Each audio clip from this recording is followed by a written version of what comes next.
Hello everyone, welcome back to our channel Login Assist. In this guide video, I will show you how to log in Suno AI account. So first of all, what you have to do is launch open Suno AI application. If you do not have this application, you can download it from Play Store and App Store. You can see over here Suno AI application has been opened. If you do not have the account yet, you can tap on the option create a free account and you'll be able to create the account for yourself. But if you want to log into your account, simply tap on the option sign in. Now you can see over here you'll be led to the login interface. You'll be able to find the options like Google, Microsoft, Discord, Facebook and phone number. You can simply tap on the login method that you had used while creating your account. I created my account using the Google account, so I'm just going to tap on the option Google.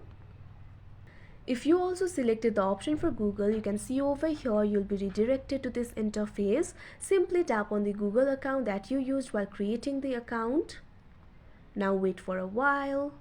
Now you can see over here you'll easily be logged into your account. So that is how you log in Suno AI account. I hope you found this video helpful. Thank you for watching. Make sure to like, share and subscribe to our channel.